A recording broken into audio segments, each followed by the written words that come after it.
suis la maman de 2 enfants. Je suis la maman de Kémy. Je m'appelle Vanessa. Je m'appelle Mathilde, j'ai 29 ans.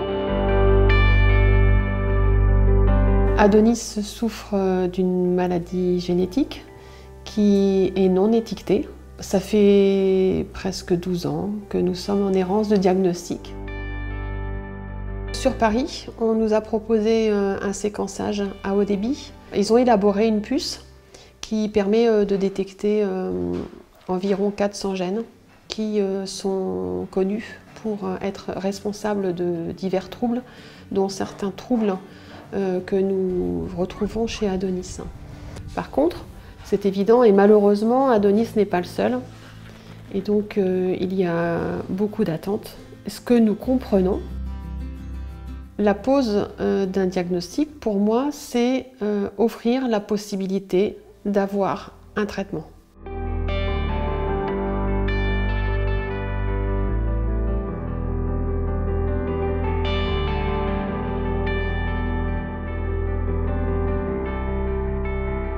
Je suis la maman de Kémy, qui est atteinte de la drépanocytose. Il a été diagnostiqué donc à la naissance. Et la drépanocytose, c'est une maladie génétique du globule rouge. Et, cette maladie se transmet par le père et la mère. J'ai la chance d'avoir eu ce dépistage à la naissance, néonatal, qui a permis de prendre en charge Kémy très rapidement, dès la naissance.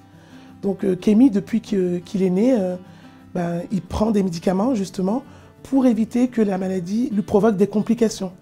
Le corps médical dépiste 5 maladies génétiques, dont la drépanocytose. Le fait de sensibiliser le grand public, ça permettra peut-être une mobilisation de tous pour que les personnes atteintes de ces maladies puissent bénéficier du dépistage néonatal, des avancées de la recherche pour qu'un jour, peut-être, on n'entende plus ou moins parler de maladies rares.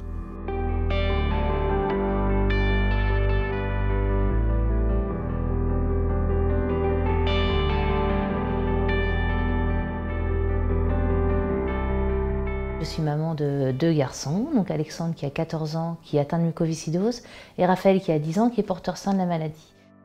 On a attendu, le temps d'appréhender la maladie, de la connaître, de savoir comment on vivait avec. On a attendu quelques temps avant de se décider à faire un 2e enfant. Là, on a eu 2 propositions, donc soit on essaye naturellement, soit on fait un diagnostic préimplantatoire, sachant que c'était plus conseillé naturellement et que ce serait possible de faire un dépistage avant la naissance de l'enfant pour savoir si oui ou non il était atteint de mucoviscidose. Je pense que c'est indispensable de proposer aux familles un diagnostic simplement parce qu'on ne choisit pas d'avoir un enfant qui est atteint d'une maladie génétique quelle qu'elle soit. Si on peut nous simplifier les démarches administratives, les démarches financières, également les démarches psychologiques. Si aussi l'État pouvait faire en sorte que les chercheurs aient suffisamment de moyens pour pouvoir donner un résultat beaucoup plus rapide aux parents, ça serait bien aussi, quoi. Parce que 3 jours d'angoisse, c'est vraiment 3 jours de grande angoisse.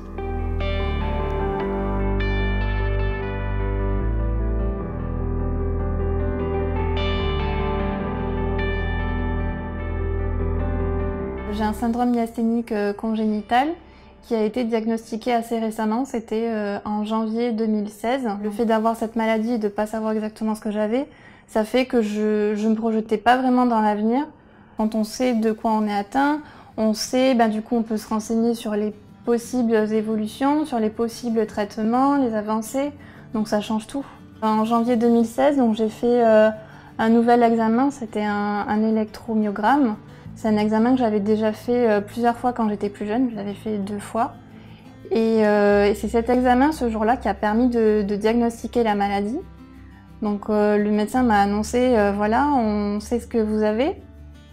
Et puis en plus de ça, elle m'a aussi expliqué qu'il existait un traitement pour cette maladie. Avant, je faisais tous mes déplacements au fauteuil roulant, je pouvais marcher mais un tout petit peu. Donc dès que je sortais de chez moi, c'était en fauteuil roulant. Et aujourd'hui, je me déplace à pied. Je vais au travail à pied, je prends les transports en commun toute seule. Dans mon cas, en 5 ans, il s'est passé plein de choses et ils avaient justement identifié le gène de ma maladie et moi, pendant ces années-là, j'avais laissé tomber. Donc c'est utile de persévérer.